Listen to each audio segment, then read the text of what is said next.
Well, thanks for having me, Holly, and thanks for creating Venture Mom, because Venture Mom really does support all of us and all of our ventures. I remember when I had one of my first Whole Foods demos, I emailed Holly, and she put it out there to her group, and I mean, I had people coming and buying the cookies, so thank you very much. So my business started with my daughter, and I was diagnosed with celiac disease many years ago, and when my daughter was diagnosed, I started baking differently and cooking with a unique blend of gluten-free flours, bean flours.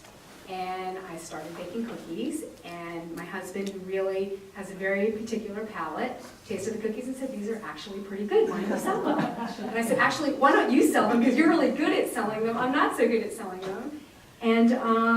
And we kind of formed a team together, so it's actually Venture Mom and Venture Dad a little bit, we worked together. And he brought them into our very first store, which was on Greenwich Avenue, Health Mart, a health food store. And not only did they order them, but a week later they ordered many more. Wow. You started at farmers markets, right? And your first? We started at, so when you're diagnosed with celiac disease, there's a lot of support groups that you can go to. And at these support groups, there's tables of people that make special foods, special gluten-free foods. So I brought my hand-baked cookies there. As a matter of fact, my sister-in-law's in the audience, Liz, and I asked Liz to come over one night because she came to my house. Like, it's illegal to do, so you can't like make stuff in your house and then sell it. But it was a support group, and we brought them there, and it was people just, you know, couldn't get enough of them that were celiac and were gluten-free. And then I really knew I was onto something, and I felt like I could really take it into the store. So Michelle, you have a running group, and Michelle runs marathons in addition to having 5 children. So in her running group with Tara, as they're running miles and miles and miles and training, they started talking, and they had always said when your first child went to college, you would start a business and you weren't quite sure. Tara had been in the retail business before. So what was your like the germination of cover-ups? Both of us actually were in the wholesale business after college. So we both had been in the business, we knew how it worked, and I used to work for Tahari, and Anne Klein too, and Tara worked for Cambridge Dry Goods. So we both kind of knew how it worked, but we didn't want to go back and work for a manufacturer. We couldn't commute into the city every day, and that just wasn't going to work with our families. So I know like the day after my son was born and I quit my job, like I had been thinking, what am I going to do next? Because I just knew I wanted to do something, but I couldn't quite figure it out. And he was 18 when I figured it out. So it took, and I was really thinking about it the whole time too. So in our running group, you know, we would talk about that a lot. We'd say, okay, what are we gonna do? And Tara was really the first to bring up the beach, because she said, you know, there's not really a cute cover-up that I want to wear to the beach. And I said, well, there's not a cute cover-up I want to wear to the beach either. And everything, you know, there's a little tart that's $278 for a tunic, and then there are other brands that are just not really flattering. And we're all about, like, how are we going to flatter a woman's body? And, you know, I've had 5 children. Don't give me a muumuu. I've worn those plenty of times. Like, I want something that's not going to be tight, but want something that's going to be flattering. And so we said, you know what? We can do something better. We did, you know, Holly says we've been doing this 6 months. It took us a lot longer. We were doing like a full year of research and development and figuring out what we were going to do before. But the first thing we did is we went in the store. We would try on every cover-up from every manufacturer. And I was like, all right, this one makes you look 20 pounds better than I am. And this one, you know, is like, I can't breathe in it. So anyway, that's how we got our start. And that's how the idea started. But a lot of it was done running, because, you know, as a mom, you've got to multitask. You know, you've got to exercise, talk, you know, do everything at the same time. Anyway, so we got our first line together, just a small line, and we started bringing it by the stores. Like, I'd pop on the cover up, pop in Sol Étoile down here and say, you know what? Oh, I just happen to have my car. I'll show them to you. And then they talk to the buyer and say, okay, we'll set up an appointment. We get an appointment. We go with the buyer. And every store we showed it to loved them. And so then we kind of got a little bit more confident. We said, okay, we'll go to do the New York show in Moda. And so we did a big trade show, and we opened up 45 stores in 3 days, and we have our little internet site, and anyway, it's just kind of...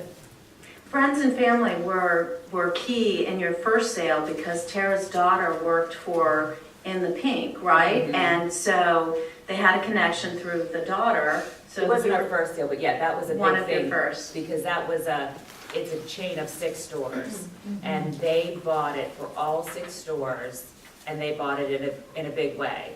And it's because Tara's daughter had worked there, so they kind of knew Tara, and they knew her daughter, and anyway, so it just worked. But we've gotten our whole family involved. We have Tara's daughter's modeling, my daughter's taking the pictures, my 12-year-old did our website and our line sheets. You know, I have my boys that are strong carrying the samples and the boxes around. It's really been the whole family's been involved, so it's been a lot of fun. Barbara started taking photographs for herself and hanging them in her own home, and your friends came over and said, wow, I love those. Will you do some for me? Right, my business started, it started about a year ago. I was looking for something to fill my time. I have 3 boys, 2 of them are teenagers, and yes, it started through my friends who just kept complimenting my photographs, and I would load them up large and start giving them away.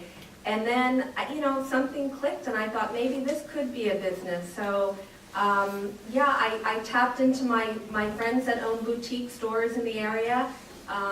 Started at Good Food, Good Things, and another store in Westport. Tracy Dwyer owns Park Monceau. She took one photo on, sold it. It just kept going. Now I'm in 5 stores, and a lot of my friends still support me, but now I'm reaching out to designers and decorators, and yeah, lots of big stores. My newest thing is I'm in Lily in August now, consigning some work.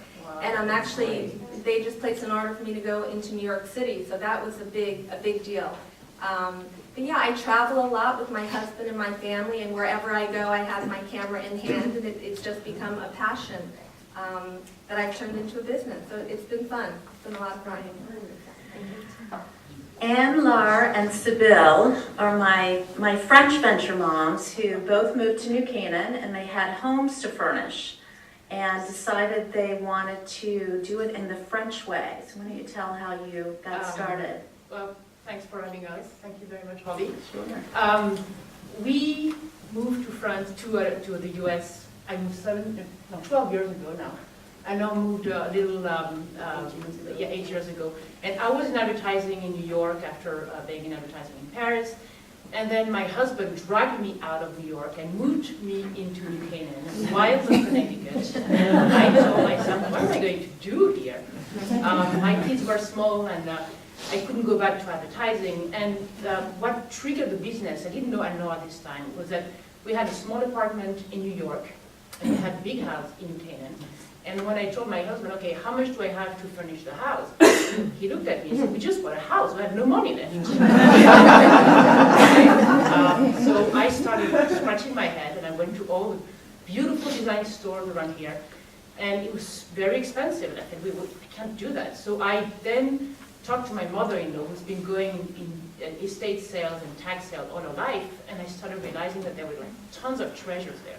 At the same time, I met Anna in a toy store in New Canaan, and she was just coming back from Paris. She has she'll tell you more about that, but she has a background in fashion, and she did some training to paint on furniture in Paris. And we looked at each other and said, well, maybe we can start our house, like buying vintage furniture, repainting them, and furnish our house like that. And we had a lot of fun.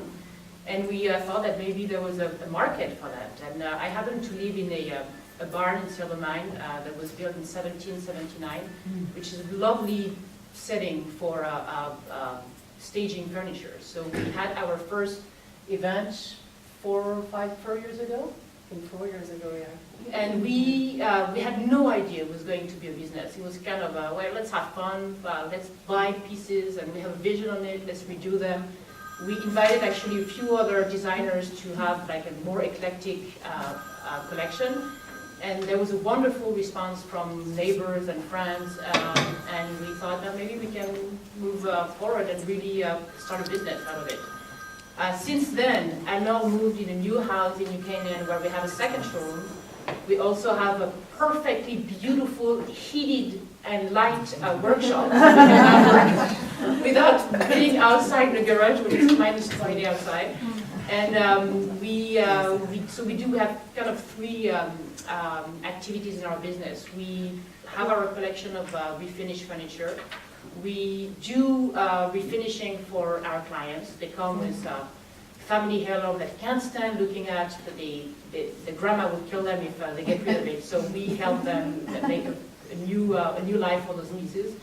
And we started also 2 years ago doing some design consultation for our clients, which we do more and more. We have finished 3 houses, and we have a few projects that are ongoing.